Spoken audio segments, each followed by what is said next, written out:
Bonjour et bienvenue à tous au nouvel épisode Sécurilance consacré aujourd'hui au RGPD.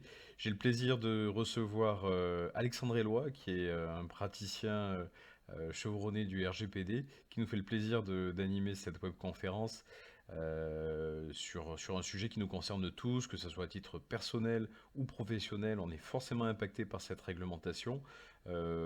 Parfois on est plutôt heureux d'être bien protégé, parfois ça peut être compliqué à mettre en œuvre aussi bien dans des associations, dans des PME, dans des grands groupes. Voilà, c'est un sujet très épineux. Une date, le 25 mai 2018, c'est normalement la date à laquelle on aurait dû être conforme au RGPD.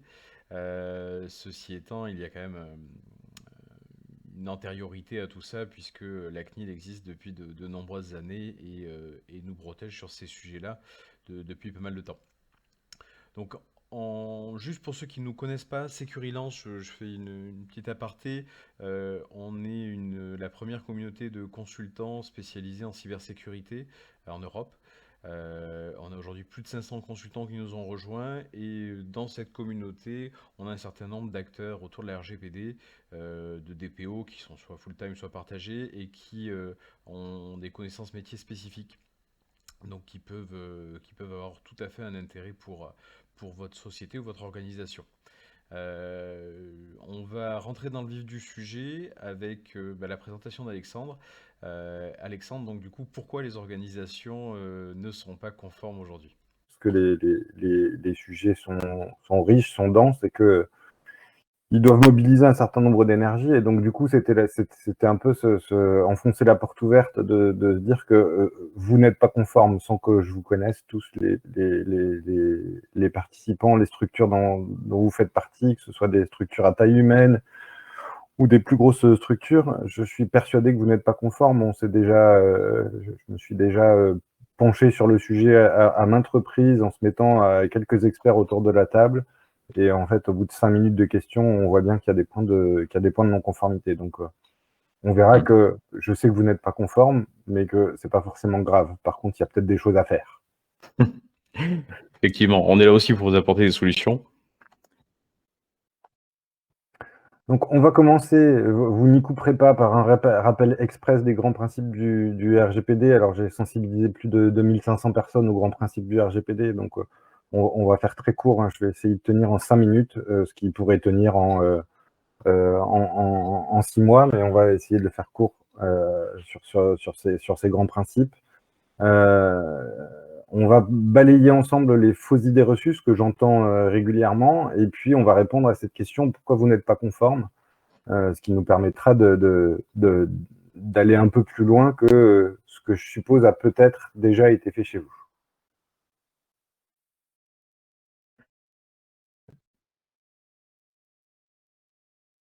Alors, Est-ce que oui, voilà, tu vois bien l'écran? Parfait. oui, oui, super. Donc il y a 3 notions clés sur le RGPD. Le RGPD, je vous rappelle, mais c'est pas l'idée de faire de l'histoire ou du juridisme, hein. Le RGPD, c'est le Règlement général sur la protection des données, qui est dans la prolongation de ce qui existait en France depuis 40 ans. Donc quand on dit qu'on n'est pas conforme, souvent vous n'êtes pas conforme depuis 40 ans et pas depuis ce fameux RGPD. Les 2 textes se ressemblent, s'inspirent et s'alimentent. La porte d'entrée du RGPD, c'est la notion de données à caractère personnel, qui est toute l'information qui parle de moi. Je ne rentre pas dans le détail, mais à partir du moment où ça permet de m'identifier, on est dans le cadre des données à caractère personnel. Croyez bien que les experts, on a suffisamment de boulot pour qualifier dès qu'on le peut une donnée de non identifiante, voire d'anonymiser les données pour éviter de rentrer dans tout le champ d'application du RGPD. Alors, un nom, prénom, évidemment, ce sont des données à caractère personnel, mais une adresse IP, une adresse mail, un numéro de téléphone, une adresse postale, pour peu que vous visiez en maison individuelle ou à peu de personnes dans votre foyer. Tout ça, ce sont des données à caractère personnel, mais attention, c'est pas le côté identifiant de la donnée en soi, c'est le côté: est-ce que ça parle de moi? Est-ce que ça permet de m'identifier, de m'unifier, qui va nous permettre de dire si on est dans le côté données à caractère personnel. Cette information, on joue avec. Dès lors qu'on peut se dire, encore une fois, c'est anonyme, et quand je parle d'anonymat, je parle d'anonymat au sens informatique, sécurité, etc., un anonymat non réversible, on n'est plus dans le champ des données à caractère personnel. Donc là, on est ravi. Mais il se trouve que ça comprend un certain nombre d'informations ou d'ensemble d'informations. La deuxième notion, c'est la notion de traitement de données à caractère personnel. Donc, je vais parler de traitement de données, je vais parler de traitement de données personnelles, etc. Mais cette notion de traitement, en gros, elle est beaucoup plus large et d'interprétation beaucoup plus stricte de la part des textes et des autorités de contrôle. Je tiens à appuyer ça, notamment pour les profils juridiques. On n'est pas en train de parler de batch ou de TP, c'est pas cette dimension-là. Dès lors qu'on utilise des données, dès lors qu'on les a à disposition, c'est déjà un traitement de données. Les rares cas pour donner une illustration où on n'est pas dans le cadre d'un traitement de données, c'est je vais à un salon professionnel, donc c'était dans l'ancien temps, hein, pré-Covid. On avait les Dans un contacts salon physiques. professionnel, c'est ça, sans distanciation sociale, je récolte des cartes de visite. Jusque-là, c'est pas, d'après l'autorité de contrôle, la CNIL, hein, c'est pas un traitement de données à caractère personnel. Je commence à les ranger, à les classer, je mets des annotations, j'utilise les données, je passe un coup de fil, on devient dans un traitement de données à caractère personnel. Donc, je prends mes cartes de visite et je les mets dans un tiroir, ça va. Je commence à les ranger, à les classer par ordre alphabétique, c'est déjà un traitement. Donc ça, c'est les deux portes d'entrée. Après, il y a cette notion clé qui sert de pivot à l'ensemble de la réglementation, c'est la notion de finalité. Cette notion-là, elle est moins trompeuse. La finalité, c'est pourquoi je fais ça. C'est l'objectif de traitement de données. On peut passer au slide d'après, s'il te plaît. Cette finalité, elle doit être déterminée, explicite et légitime. En gros, il faut dire ce qu'on fait, parce que ça va pouvoir nous aider pour faire ce qu'on dit, justement. Et cette finalité déterminée, il faut que ce soit clair. Gestion des activités de mon entreprise, c'est pas suffisant. Il faut qu'on soit dans un niveau de détail qui soit parlant. Ce niveau de détail, il est parlant, et cette finalité, elle va nous servir à déterminer la pertinence des données, parce que cette pertinence des données, elle se regarde justement en fonction de cette finalité. C'est pourquoi je fais ça qui va me dire de quelles données est-ce que quelles données j'ai le droit ou pas de traiter, dans quelle mesure c'est logique. Je veux acheter le journal du jour de naissance de Sébastien, je vais avoir besoin de sa date de naissance précise. Je veux connaître sa date d'anniversaire, et ben, j'ai pas besoin de l'année. Pour un exemple un peu trivial, mais attention, cette pertinence des données en fonction de la finalité, au regard de la finalité, vous le retrouvez souvent sous l'acception, et c'est l'acception officielle, hein, sous l'acception de minimisation des données. La minimisation, c'est un peu dans l'absolu, c'est le moins de données possible. Je préfère la dimension pertinence des données au regard de la finalité, c'est du coup, vous vous demandez ce que vous faites et ça vous donne la logique qui guide le type de données dont vous avez besoin. Troisième grand principe, la transparence. Elle prend deux formes, cette transparence. Elle prend une information qui doit être préalable à tout traitement de données à caractère personnel. Elle prend une deuxième forme, c'est que les individus ont un certain nombre de droits sur les données personnelles, et un des droits principaux, c'est le droit d'accès, c'est qu'à tout moment, vous pouvez vous adresser à n'importe quelle entreprise, organisation, etc., pour lui demander quelles sont les données qui vous concernent, qui sont traitées. N'hésitez pas, hein, si vous avez des questions ou n'hésitez pas à les poser en live, donc Sébastien les prendra. Si elles sont un peu, si la réponse est oui, non, je répondrai en direct, sinon on les gardera pour la fin. Les durées de conservation qui sont limitées, attention là aussi aux faux amis, ça ne veut pas dire de supprimer les données, ça veut dire de se demander, je vais la faire relativement court, combien de temps je suis sûr d'avoir besoin des données, combien de temps je pourrais en avoir besoin et combien de temps j'en ai plus besoin. C'est ça les impératifs de la réglementation. Donc évidemment, au bout du bout, quand vous n'en avez plus besoin, vous devez, voire vous pouvez supprimer les données. Et l'objectif, c'est pas de les supprimer, l'objectif, c'est de les garder à disposition le temps qui est nécessaire, et ce temps, il va être forcément lié, encore une fois, à cette fameuse finalité. Et enfin, 5e grand principe, la sécurité. Mmh. Évidemment, il y a la sécurité informatique qui nous amène à collaborer avec les experts quand on n'a pas les compétences, et chacun son métier. On n'oublie pas que le papier est aussi soumis au RGPD, hein. Il n'y a pas de distinction. Oui. C'est un traitement de données personnelles, qu'il soit papier ou informatique. De toute manière, il doit être sécurisé. Mais ça veut dire que la sécurité des locaux fait aussi partie du spectre. Et dans sa politique de contrôle, la CNIL regarde notamment, parmi les premières choses qu'elle regarde notamment s'il y a bien des broyeurs, des destructeurs de papier. Hop. Alors, on va passer juste à un petit sondage pour comprendre aussi qui vous êtes. L'idée, c'est de répondre à vos attentes, et puis comme le disait Alexandre, n'hésitez pas à poser des questions. Hop, je lance un premier sondage pour mieux comprendre ce qui vous intéresse entre la partie DPO, la partie responsabilité de traitement ou les bases et les consentements, les bases légales et les consentements. Le temps de répondre à ça, on avait une question de Bouffon sur la partie quid du résident évoqué dans le RGPD? Qui est concerné? Monsieur Bouffon, vous abordez un sujet, je fais quelque chose de volontairement light, et vous abordez un sujet qui est un peu touchy.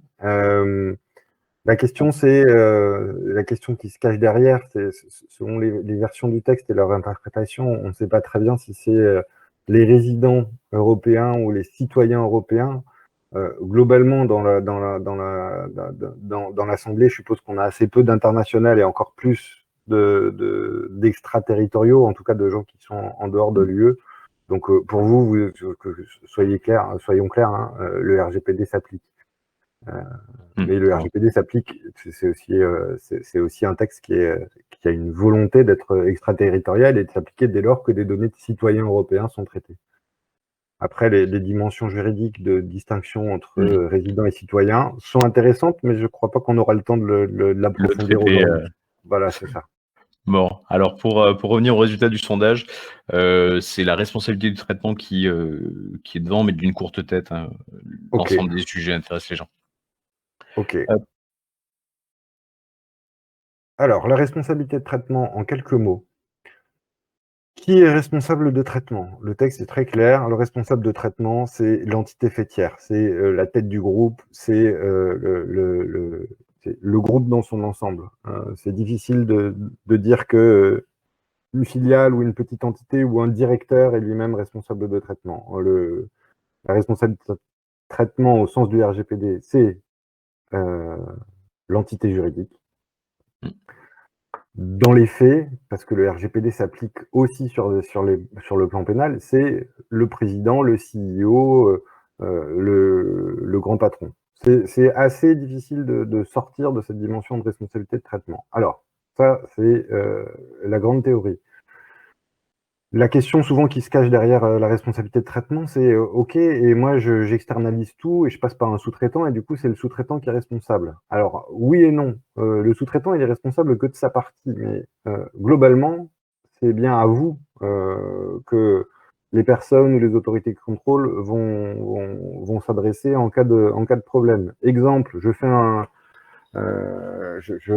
un mailing et j'ai une violation de données, une faille de sécurité, etc.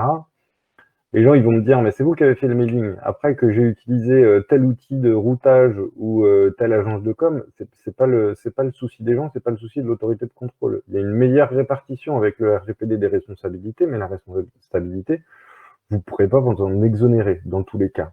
Et chaque fois qu'on essaye de s'en exonérer, il y a un faisceau d'indices ce que les autorités de contrôle européennes appellent un faisceau d'indices, mais dans la lignée de la CNIL, qui permettent de se dire, oui, mais à qui est-ce que j'ai l'impression de m'adresser en tant qu'individu, en tant que personne, et un certain nombre de critères comme ça qui nous aident si jamais on essayait de s'exonérer de la responsabilité. Ouais, mais il y a un sujet contractuel derrière, mais on va en parler un peu plus loin.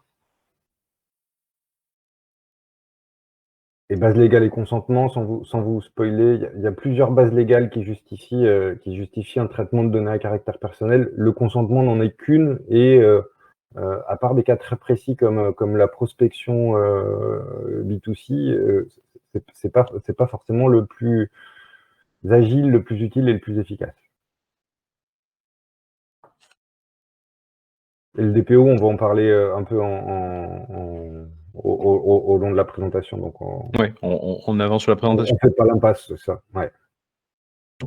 Nous, on n'aura pas le temps de tout faire, ou plus exactement, on va tout faire et on n'aura pas le temps des questions-réponses. On se gardera après un peu de temps pour les questions-réponses, bien entendu, pour ceux qui C'est peuvent ça. rester un peu au-delà. Tu peux fermer le sondage, s'il te plaît? Oui, il est fermé de mon côté. Alors, je vais le fermer, moi. Ce qui est résultat. Alors, la première tentation, plus les textes sont compliqués, plus on se dit ça ne me concerne pas. Pour ne pas être concerné par le RGPD, il faut globalement pas avoir de clients et pas avoir de collaborateurs, ou l'un ou l'autre. Donc, les entreprises sans clients et sans collaborateurs, moi, j'en connais pas, hein. Donc, oubliez que ça ne vous concerne pas, ça concerne la boulangerie du coin qui dit Monsieur Éloi, je vous mets 2 baguettes pour demain, et qu'il écrit sur son petit cahier. Évidemment, le niveau de risque n'est pas le même que pour un hôpital ou pour l'éducation nationale ou pour un retailer, mais tout le monde est concerné par le RGPD. Ça part de la personne et donc du coup, il y a beaucoup de personnes. Autre chose que je peux entendre souvent, c'est que ça concerne que le B2C. Alors, même principe, non. Dès lors que c'est des données à caractère personnel qui permettent d'identifier une personne, il n'y a pas de distinction B2B, B2C dans le RGPD. Après, il y a des textes qui viennent apporter des nuances, et notamment sur la prospection, la fameuse prospection commerciale, où on va distinguer si je m'adresse à un acheteur et pour lui proposer les services de mon entreprise, et là on est dans le B2B, où les règles sont un petit peu assouplies, versus je m'adresse à un salarié, un citoyen, un consommateur, pour lui vendre un produit qui l'intéresse dans sa vie privée. Mais il n'y a pas de distinction en fait. La seule distinction, c'est est-ce que ça parle de moi ou pas. Donc ça parle de moi, ça identifie quelqu'un, l'acheteur, j'ai son nom, son prénom, son adresse mail, tout ça sont des données à caractère personnel, donc le RGPD concerne tout, le B2B, le B2C, le public, le privé. Une des dernières sanctions de la CNIL, c'est contre c'est pas une sanction, c'est une alerte, une mise en demeure, ça concerne le ministère de l'Intérieur, hein. Donc on est loin de la dimension B2C. Ce que j'entends beaucoup aussi, mais ça participe à la politique de l'autruche, c'est il suffit du juridique. Alors oui, le juridique est indispensable pour faire de la protection des données, mais il n'est pas suffisant parce que à l'approche juridique, il faut une approche un peu technique, il faut une approche un peu informatique, il faut une approche un peu sécurité, il faut comprendre un petit peu les enjeux digitaux, il faut savoir parler aux stagiaires qui cherchent à faire un questionnaire de satisfaction sur le dernier événement RH, comme parler au patron de l'entreprise. Donc, juridique est nécessaire, mais pas suffisant. À l'inverse il suffit de chiffrer les données, qui est plutôt rigolo. Au-delà des coûts que ça représente de chiffrer les données, il y a bien un moment où pour pouvoir les traiter, on va les déchiffrer. Et donc, cette vision, elle est fondamentalement fausse. J'ai entendu. Oui. Et d'ailleurs, alors, où doit se situer dans une organisation le DPO, finalement, pour pouvoir être l'interlocuteur de tous ces périmètres qui sont très différents? Il doit dépendre de la DSI, il doit dépendre du juridique, il doit dépendre directement de la direction. Alors, il y a pas de bonne règle. J'ai tendance à dire que ça dépend de la structure, de son organisation, de ses métiers, etc. Plus il est déconnecté des métiers, des opérationnels, mieux c'est, à mon avis.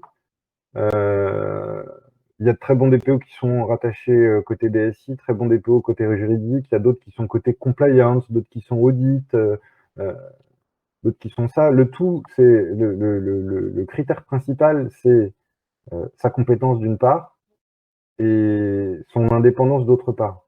Ce qu'il faut éviter absolument, c'est un DPO qui serait en conflit d'intérêts. C'est-à-dire que même s'il est rattaché au DSI, quel que soit le niveau de rattachement hiérarchique, ce rattachement, il doit être fictif et il ne faut pas que son patron lui dise en tant que DPO, là, tu oublies ce que tu viens de voir, que ce soit un DSI ou un directeur de la com ou du marketing. Hein. Tu oublies ce que tu viens de voir parce que là, je suis ton patron et je te demande de le faire. C'est l'indépendance du DPO qui est à organiser. Donc, il n'y a pas une place absolue. Le tout, c'est de trouver la bonne place, mais avec intelligence en fonction de la manière dont fonctionne l'organisation. Moi j'ai eu par le passé, j'ai été rattaché pour le même poste et dans le même groupe, d'abord au DSI, puis à un département DSI, puis au secrétariat général, puis à la direction juridique.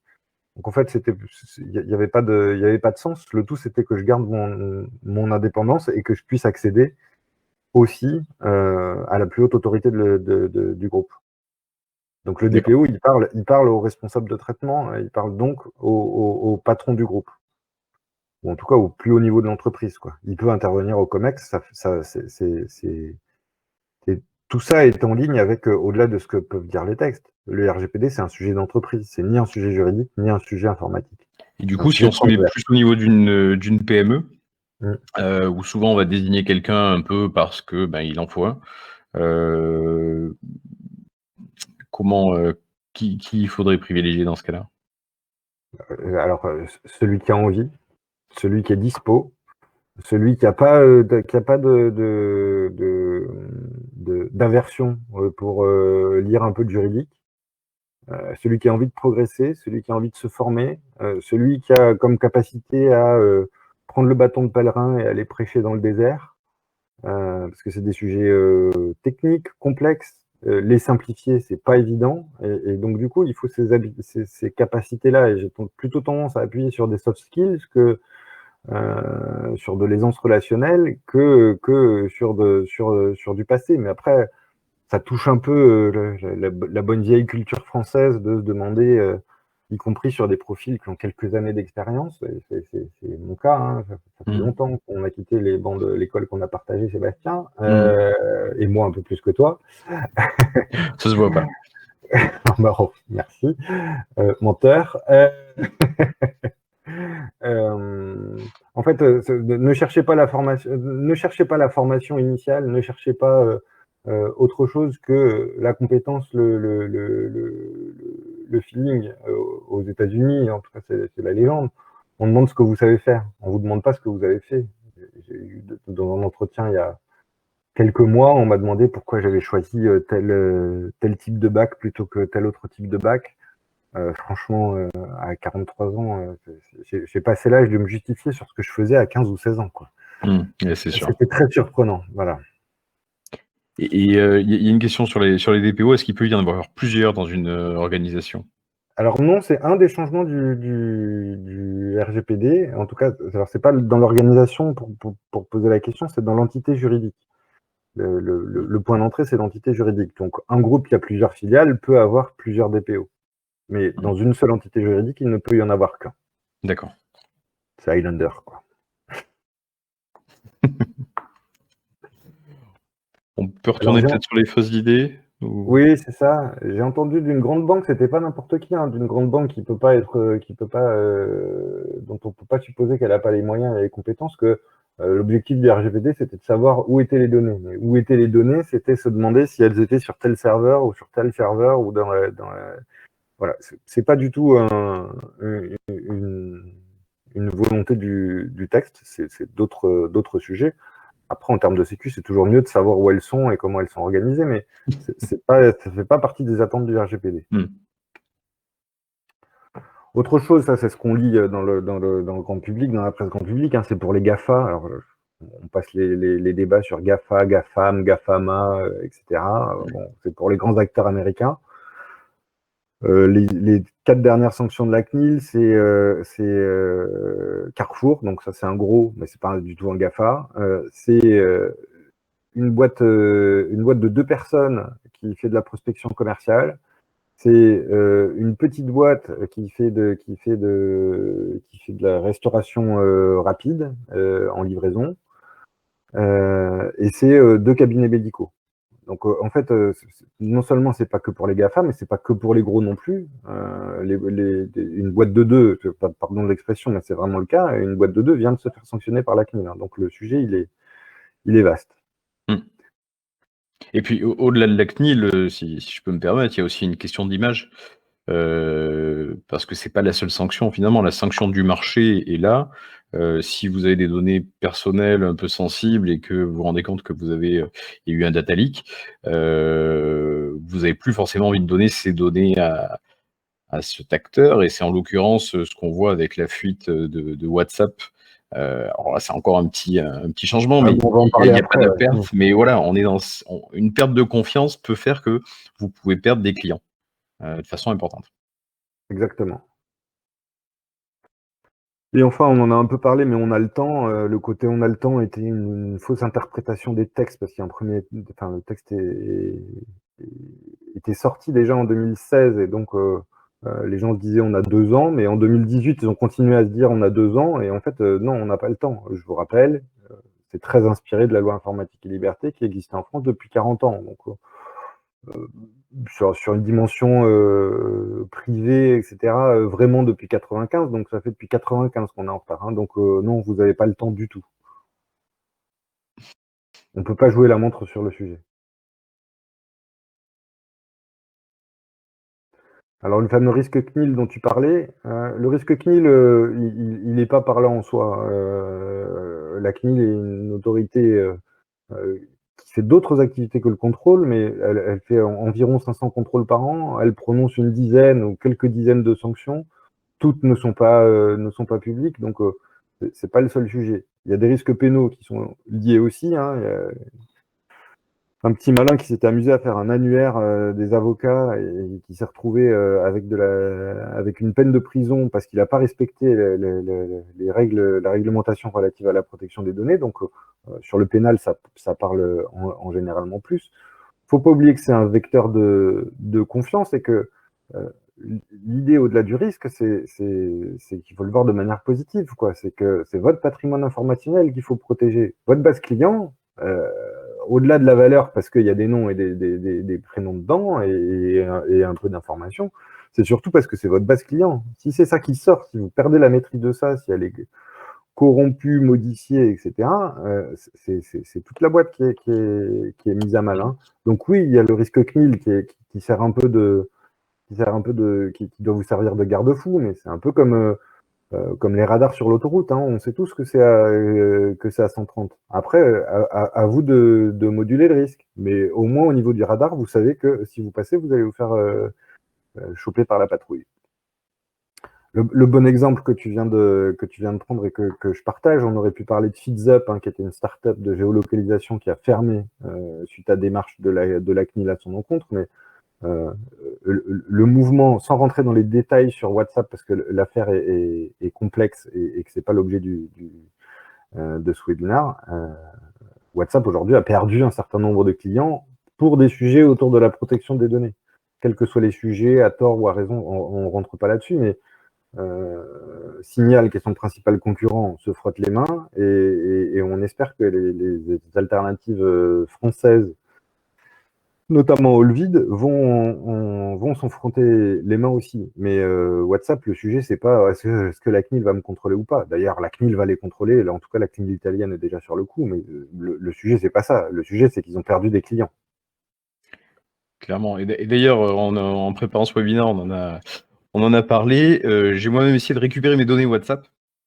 Ça fait 3 jours que j'ai demandé, j'ai toujours rien. Donc je pense qu'il y a de quoi faire pour la CNIL. Ah oui.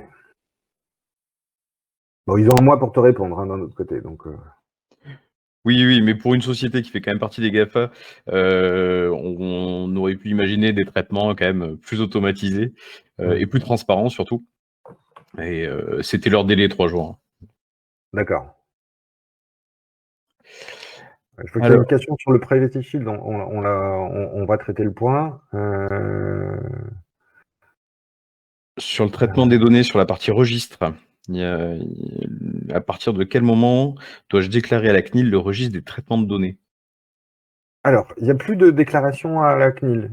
Je dois consigner dans un outil, enfin, je dois consigner quelque part les traitements de données que je réalise, sans aucune interaction avec la CNIL. C'est votre travail. C'est une des nouveautés de l'accountability, c'est qu'on ne parle plus de déclaration à la CNIL, on parle du principe d'accountability, c'est je rends compte de ma conformité ou je fais les éléments, et parmi les obligations du RGPD, il y a effectivement la tenue d'un registre de traitement. Vous trouverez un modèle sur le site de la CNIL. Sinon, il y a au moins 40 éditeurs qui vous proposent ce genre de sujet. Attention, la tenue de registre, c'est important, mais c'est la partie immergée de l'iceberg. Hein. On est presque sur consigner des éléments. C'est pas le cœur du sujet. Ça part de là, mais c'est pas le cœur du sujet.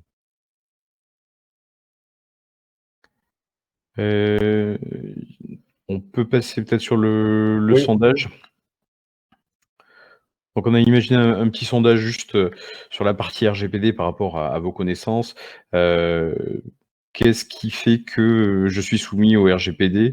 Est-ce que quand je collecte, une notion sur l'âge, sur le sexe ou le code postal, j'y suis soumis?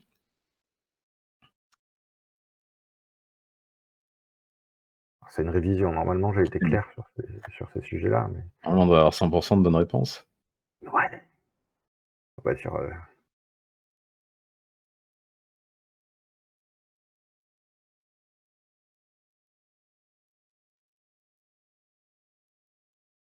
Ah, c'est unanime, hein?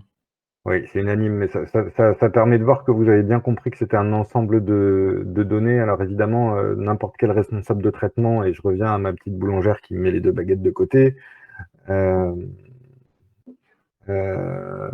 si elle a un fichier, si elle tombe sur un fichier avec des âges, des sexes et des codes postaux, elle va pas pouvoir identifier, mais avec un peu de puissance informatique, un peu de puissance algorithmique, on arrive à identifier, alors évidemment pas avoir le nom, prénom, mais à identifier un individu. Et si on rajoute un seul critère, on arrive vraiment à l'identifier de manière beaucoup plus fiable. Et parmi ces critères, évidemment, notamment les visites dans les hôpitaux, etc., donnent un degré de finesse qui est très important.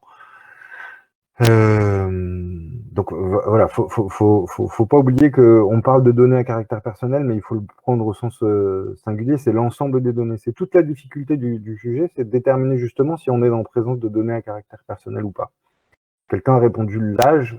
Évidemment, l'âge en soi, si vous avez déconnecté de tout, un papier qui se trimballe dans la rue avec écrit 43, 34, 25 ou 52, rien ne permettra de se raccrocher à une personne. L'âge tout seul, c'est pas une donnée à caractère personnel. Ça me permet, âge, sexe plus code postal, ça me permet de montrer aussi l'importance de ce qu'on appelle les métadonnées. Donc là, ça concerne, enfin, ça va parler plus au côté un peu informaticien, mais savoir que j'ai passé un coup de fil à Sébastien depuis tel endroit, tel jour, à telle heure, et que c'était récurrent, euh, c'est déjà, on peut déjà se demander si c'est pas des données à caractère personnel, puisque ça donne un ensemble d'informations qui vont permettre de m'identifier dans le temps et de me donner des précisions.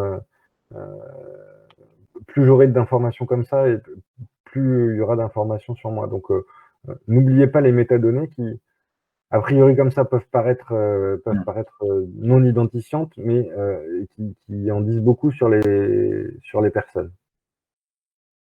Ouais, tout à fait.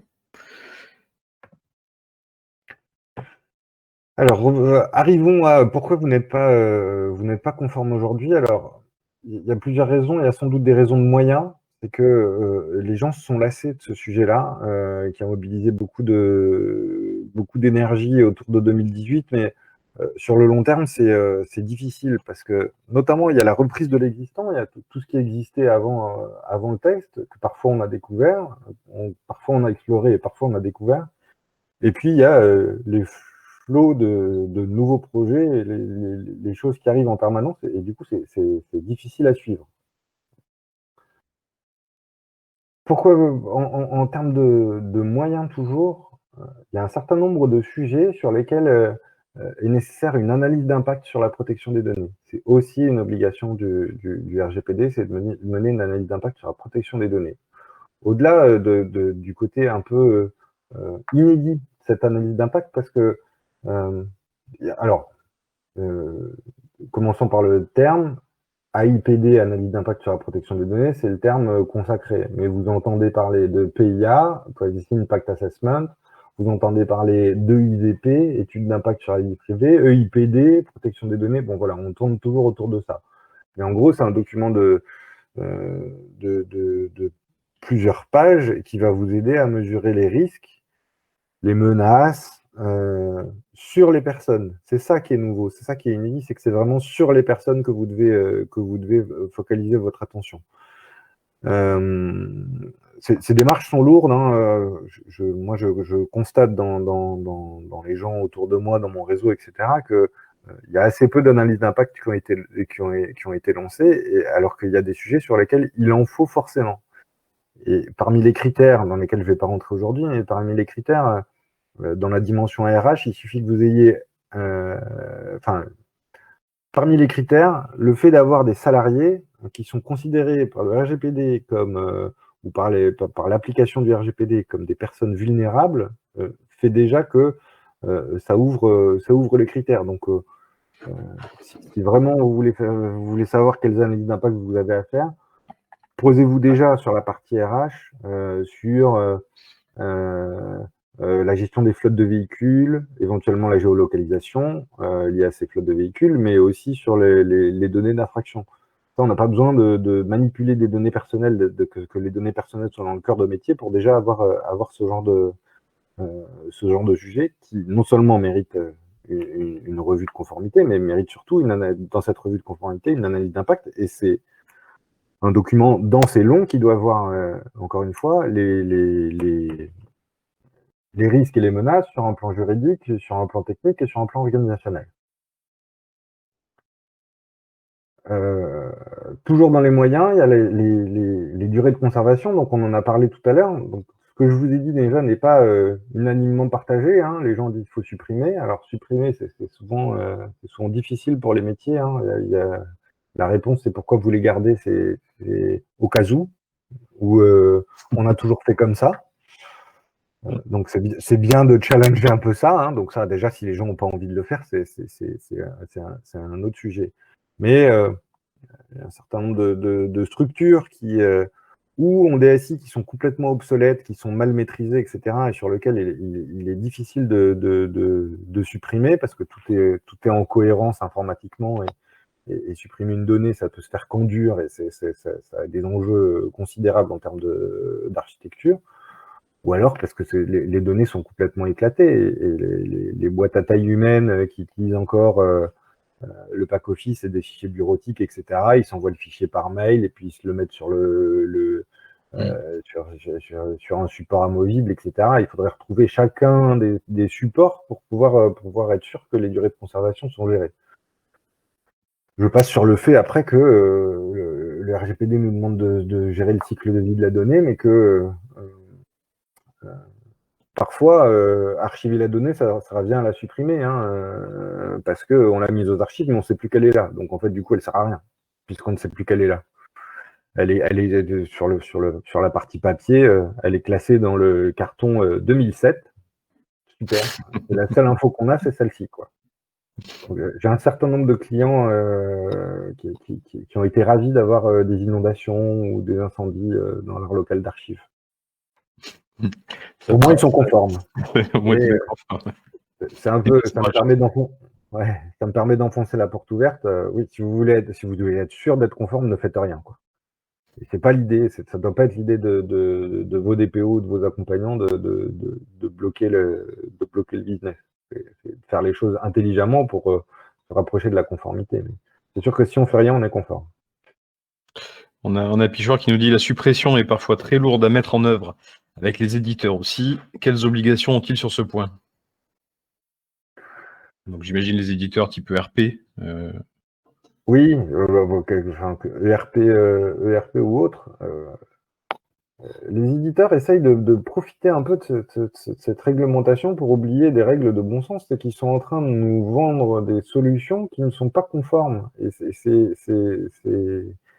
quand même compliqué en termes de relations contractuelles. Alors, parfois ils disent c'est impossible, mais c'est pas notre sujet. Nous, on s'est adressé à eux parce qu'ils avaient une expertise sur le métier, mais même si je m'adresse à une agence pour gérer les voyages dans mon entreprise, hein, les déplacements, encore une fois, des exemples d'un autre temps, je vais attendre d'eux qui m'apportent toutes les garanties qui connaissent leur métier, mais connaître leur métier, c'est aussi les garanties en termes de protection des données. S'ils veulent pas faire de protection des données, ils ont qu'à faire autre chose, hein. Ils font un logiciel de compta, ils seront plus tranquilles, quoi. Mais je sais que c'est un point d'achoppement réel, et dans ces relations entre les responsables de traitement et les sous-traitants, c'est l'objet d'âpres négociations, et pour la peine souvent très connotées juridiques. Cette âpre négociation, elle porte aussi sur les pénalités. C'est qu'est-ce qui se passe si moi, client, je me fais sanctionner parce que vous, éditeur, vous n'êtes pas capable de m'apporter des gages de conformité. Alors là, parfois c'est impossible, et puis parfois quand on parle de ça, finalement, ça devient possible. Ça devient possible Dans dans tous une les cas, prochaine version. si jamais il y a un problème vis-à-vis des données personnelles, même si on a un fournisseur qui se dit, je sais pas, j'ai un ERP qui me dit, vous êtes 100% conforme à la RGPD avec mon système. Si jamais il y a une faille dans ce système-là, est-ce qu'on reste responsable ou on peut vraiment se retourner contre son éditeur? On reste responsable au sens du RGPD, hein, c'était l'exemple que je prenais tout à l'heure, et notamment parce que les gens qui sont concernés par la faille, ils vont s'adresser à toi, que tu passes par le RP X ou le RP Y, quelque part, ils s'en moquent, hein. C'est à toi qu'ils ont confié Donc par rapport à la CNIL, on est les données. responsable? Voilà. Après, la CNIL peut très bien aller les embêter, et elle va d'autant plus aller les embêter qu'il y a un déséquilibre dans la relation. Plus tu es petit, plus l'éditeur est gros, et plus elle va moduler ça. Ce que tu es en droit d'attendre d'une boîte de deux, et pas ce que tu es en droit d'attendre d'un ERP, quoi. Ça paraît logique. Après, dans les conflits avec les sous-traitants, après, c'est d'autres droits qui s'appliquent, hein. C'est les droits contractuels, etc. Ils t'ont quand même vendu un truc qui n'était pas conforme. Donc, toi, tu l'as vu, tu les as mis en garde, etc. Mais j'ai un ancien client qui est une belle petite boîte française, mais qui travaillait beaucoup avec un des GAFA. Évidemment, impossible de négocier le contrat. La meilleure alors c'était une astuce, c'était un tips. La meilleure chose qu'on a fait, c'est qu'on a envoyé un huissier pour dire qu'on n'était pas d'accord avec le contrat qu'ils nous proposait. On ne pouvait pas s'en passer de toute manière, ça représentait 80% du chiffre. Voilà une astuce. Mais il n'y a pas de solution miracle, si ce n'est de mettre la pression à vos sous-traitants, et quand vous êtes sous-traitant, de pas accepter non plus trop de pression. C'est un peu difficile à trouver le delta, hein, mais ne croyez pas les clients qui vous disent c'est sur vous qu'est la pression, quoi. On passe à la partie compétences. Oui, la partie compétences. Avant le RGPD, il y avait 5000 correspondants informatique et liberté en France, donc c'était des CIL, c'est l'ancêtre du DPO, hein. Je vous disais qu'on était dans la même philosophie. Sur ces 5000, globalement, d'après des estimations entre experts, il y avait 10 à 15% de gens qui étaient compétents. Donc, pour faciliter mes compétences en maths, mettons qu'il y avait 500 personnes qui étaient compétentes en protection des données. Aujourd'hui, il y a plus de 18 000 DPO. Donc, il y a eu un appel d'air, et donc, sur tous ces gens-là, que parfois vous côtoyez au quotidien, parce que dans la liste, il y a assez peu de DPO, hein, dans la liste des participants que j'avais identifiés, en tout cas, il y a assez peu de DPO. Mais ces gens que vous côtoyez, globalement, ils sont encore en train de s'improviser. C'est pas un mal en soi, hein. J'ai travaillé avec des gens qui avaient quelques années d'expérience, mais qui étaient vraiment opérationnels, et qui étaient dans le vrai. La seule réalité, c'est que sur ces 18 000, tous ne peuvent pas être compétents. C'est évident.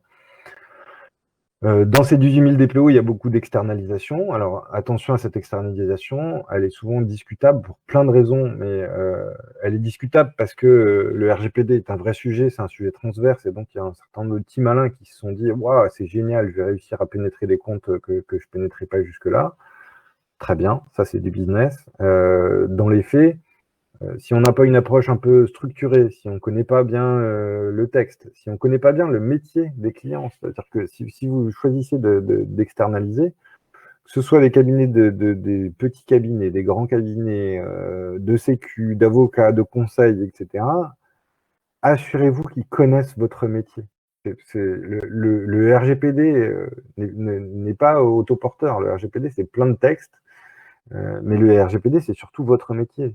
Si quelqu'un ne connaît pas vos enjeux et n'a aucune et que vous ne pressentez aucune capacité chez la personne ou les personnes à se projeter sur vos enjeux, c'est compliqué. J'ai eu un client qui donnait des cours en ligne à des cours en ligne pour les collégiens. Alors, c'était une boîte de 15, mais ils étaient pleinement soumis. Le fait d'avoir des données de mineurs, il faut avoir conscience de comment ça marche.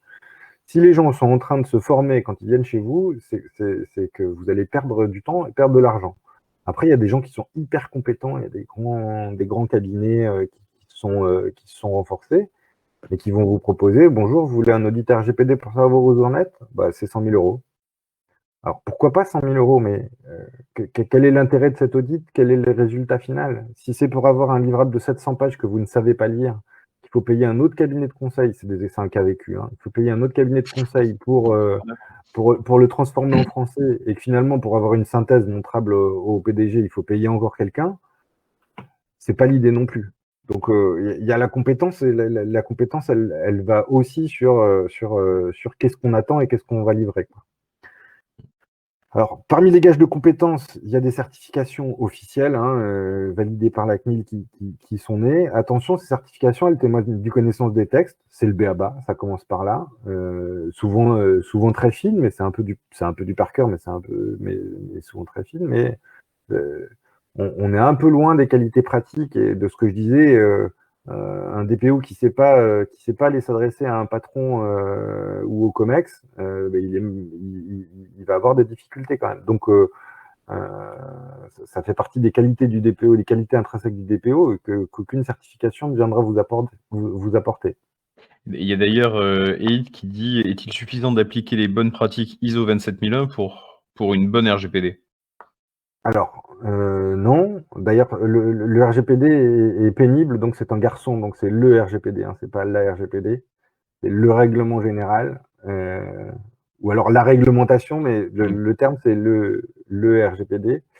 Non, l'ISO 27001, c'est pas suffisant, parce que l'ISO 27001 va nous donner va beaucoup nous aider en termes de sécurité logique, de sécurité physique, mais va pas nous aider sur les compétences du DPO, va pas nous aider sur les AIPD, va pas nous aider sur la partie juridique, en tout cas sur le déploiement concret de la partie juridique, si ce n'est de le dire. Donc non, c'est pas suffisant. OK. Mais ça aide bien, hein. Oui, c'est déjà une base. En synthèse, c'est la partie technique et informatique du RGPD. Mais il n'y a pas que ça. Mais ça rejoint ce que ma phrase d'après rejoint ce que je disais, c'est que le domaine, c'est pas le RGPD, c'est la protection des données à caractère personnel. C'est tout un ensemble de textes, à la fois en France, mais aussi en Europe. Donc le RGPD, il n'est pas suffisant en soi. Il est déjà dense, hein, comme texte, hein, c'est 99 articles, je sais plus combien de considérants, mais il est déjà dense. Mais c'est surtout que il y a des choses qui sont un peu évidentes, qui sont à gérer et qui sont pas dans le texte vraiment. Alors, je parlais du Shadow IT parce que c'est la partie la plus claire, mais la gestion des habilitations, alors l'ISO 27001, ça va aider à ça, voire 27002, mais la gestion des habilitations, on ne peut pas faire de RGPD si on n'a pas de gestion des habilitations. Si on n'a pas des contrats avec ses partenaires, on peut pas faire de RGPD. Et c'est pas écrit que ça doit être dit dans un contrat en bonne et due forme, avec une signature, avec un objet, etc. C'est surtout les fondamentaux qu'il faut soigner avant de s'attaquer au texte dans son intégralité, qui est lourd et complexe si on fait pas une application pas à pas. doucement, petit à petit, step by step. On avance sur la partie, mouvement réglementaire et en particulier le Privacy Shield et au moins on répondra à une question qui avait été posée au début. Oui, alors, Privacy Shield, c'est donc cet outil juridique qui permettait de travailler avec des éditeurs américains qui avaient juré leur grand Dieu et qui respectaient la vie privée. Cette démarche a été invalidée suite à des initiatives de citoyens européens, ou en tout cas d'une association européenne. Donc, quand on parlait des citoyens, il y a les citoyens individuels, mais il y a les associations de citoyens. Aujourd'hui, ça veut dire que pour travailler avec des entreprises américaines, voire pour héberger ces données auprès d'entreprises américaines, il faut prendre un certain nombre de précautions. Ne croyez pas ce qu'on peut lire partout, qui est les transferts de données aux États-Unis sont illégaux. C'est pas ça. C'est que pour pouvoir transférer aux États-Unis, il faut un certain nombre d'outils juridiques autres que le Privacy Shield. Il en existe. Après, c'est la difficulté de les mettre en œuvre. Mais des entreprises comme Microsoft, des entreprises comme Amazon sont déjà en train de travailler sur l'application de ces outils juridiques, qui s'appellent les clauses contractuelles types, y compris de prévoir, comme on leur demande, des mesures complémentaires. Donc il y a des mesures de chiffrement avec la clé de chiffrement à la main des utilisateurs, des mesures de chiffrement homomorphique. Enfin bon, on ne va pas rentrer, ça mériterait un webinaire à lui tout seul, mais voilà, c'est ça. Vous pouvez continuer à travailler avec les États-Unis sur réserve de prendre un certain nombre de précautions. Sur les cookies, ça change, hein, le côté, les petits bandeaux cookies qu'on a tous détestés, notamment sur mobile, où on était un peu obligé d'autoriser, à force de jouer avec tout ça, dans les semaines à venir, il va falloir que le bouton refus soit au même niveau que le bouton accepter. Alors évidemment, si vous êtes un site, si vous êtes une boulangerie, c'est pas très grave. Évidemment, si vous êtes un acteur du marketing digital, il y a vraiment du pain sur la planche et je vous assure que les DPO ou les experts qui sont internes ou externes de ces entreprises, c'est avec les plus hautes autorités qui fonctionnent parce que c'est vraiment le sujet stratégique, quoi, hein. Si on n'a plus de cookies, si on n'a plus de tracking, on peut plus travailler, on peut plus subsister, quoi. Rappelle-moi la date de mise en place. Je crois que c'est mars. Fin mars. Ouais. Mais effectivement, ça a changé pas mal de choses, puisque déjà, le bouton refuser n'existe pas sur bon nombre de pages. Donc, de là à le changer et à le créer et à le mettre au même niveau, il y a effectivement pas mal de travail. C'est ça. Et puis, une fois qu'on sera conforme aux règles de la CNIL, il y a une règle européenne qui va arriver, qui est prévue depuis des années, hein, qui ne manquera pas d'arriver, mais qui sera sans doute un peu différente. Donc, allez, on va en remettre une couche. On ne sait pas à quoi elles ressembleront, mais on est sûr que, évidemment, ce ne sera pas du copier-coller de la CNIL. Les PIA, les AIPD, on en a parlé, c'est à réaliser sous 3 mois. Hein, les dernières échéances du RGPD, c'est maintenant. Hein. Il faut s'y mettre, il faut les avoir réalisés, notamment sur les sujets qui touchent les données sensibles, les sujets particuliers, les données particulières, les sujets qui étaient soumis à autorisation de la CNIL. Dans ce cas-là, c'est PIA. Et donc PIA, c'est sous 3 mois. Bon courage, hein, si vous n'y êtes pas mis, ne serait-ce que pour s'acclimater à ce qu'est un PIA et à mobiliser toutes les énergies ensemble, un peu de sécu, un peu de juridique, un peu de métier, un peu d'opérationnel, un peu de risque. C'est hyper passionnant, mais c'est particulier. On avance, je vois que le temps tourne. Ouais, le temps tourne pas mal. Peut-être quelques petits quick wins ou prendre quelques questions. Oui, c'est ça. Donc, mon conseil, on passe, je te suis. Mon conseil, vous ne serez pas conforme, donc personne ne l'est, hein. Méfiez-vous comme de la peste de ceux qui vous disent qu'ils sont conformes. Trouvez des personnes de confiance, donc regardez les compétences RGPD, mais aussi la connaissance des métiers et leur approche. Certains sont... demandez-vous ou demandez-leur envers qui ils sont loyaux. C'est important. Est-ce qu'ils sont loyaux envers vous, le client? Est-ce qu'ils sont loyaux envers les personnes de manière générale, et donc vos clients, ou est-ce qu'ils sont loyaux envers l'autorité de contrôle? Selon le mindset dans lequel vous êtes, ça vous éclairera sur le type de profil qu'il vous faut. Il n'y en a pas de meilleur, c'est celui qui vous convient. C'est votre optique à vous qui doit se décliner dans celle des gens qui vous accompagnent en interne comme en externe. Fixez-vous des priorités, notamment côté risque. Ne prenez pas l'intégralité du texte, mais commencez déjà par ce qui touche le cœur de métier. Hein. Ça sert à rien de soigner l'arrière-boutique si la vitrine n'est pas belle. Sur la responsabilité, prenez les responsabilités qui sont nécessaires, mais n'acceptez pas toutes les responsabilités tout le temps. Hein. Si vous êtes un petit éditeur de logiciels et que vous travaillez avec un géant de l'assurance, comme les sanctions peuvent monter à 20% du chiffre d'affaires, n'acceptez pas des pénalités à 180 millions d'euros. Hein. Soyez pas suicidaires, quoi. Gérer vos collaborateurs, c'est notamment pour les structures à taille humaine, quand on à prendre des stagiaires, on sait très bien que les stagiaires, c'est pour ça que je dis collaborateurs et pas que salariés, on sait très bien que les stagiaires sont un point de faiblesse. Hein. Ils sont très avides de récupérer votre organigramme, votre base client, parce qu'ils vont bosser chez le concurrent dans le stage d'après, etc. Donc faites attention aux stagiaires, ne serait-ce que déjà les prévenir. Ah oui, on les aime bien les stagiaires, mais pas que les stagiaires d'ailleurs. Oui, mais c'est d'autant plus vrai avec les stagiaires parce qu'il n'y a pas le contrat de travail qui nous protège, quoi. D'accord. Et puis, renforcer votre sécurité, donc sans rentrer forcément dans les normes ISO 27X, déjà pensez à mettre des antivirus, des firewalls, etc. Faites un peu le b.a.-ba, pardon. Changez Allez, on vos passe mots aux de passe. questions. Oui, c'est ça. Alors dans les questions, Buffon parlait de e-privacy. Oui, c'est le fameux texte européen qui arrivera sur les cookies qu'on nous promet depuis 5 ou 6 ans et qui devait être en ligne avec le RGPD. Donc le seul sujet sur lequel on sait qu'il sera en ligne avec le RGPD, c'est le montant des sanctions. Mais voilà, les dernières infos officielles que j'ai, c'est que c'est pas pour tout de suite. Et c'est parce que la CNIL s'impatientait qu'elle a fait son propre texte. Au-delà de, ça permet de prendre la main sur le sujet. D'accord. On arrive à la fin, on peut peut-être prendre une dernière question, sinon 13h59, je pense que pas mal de gens vont devoir nous quitter. Est-ce que tu veux conclure sur quelque chose, Alexandre?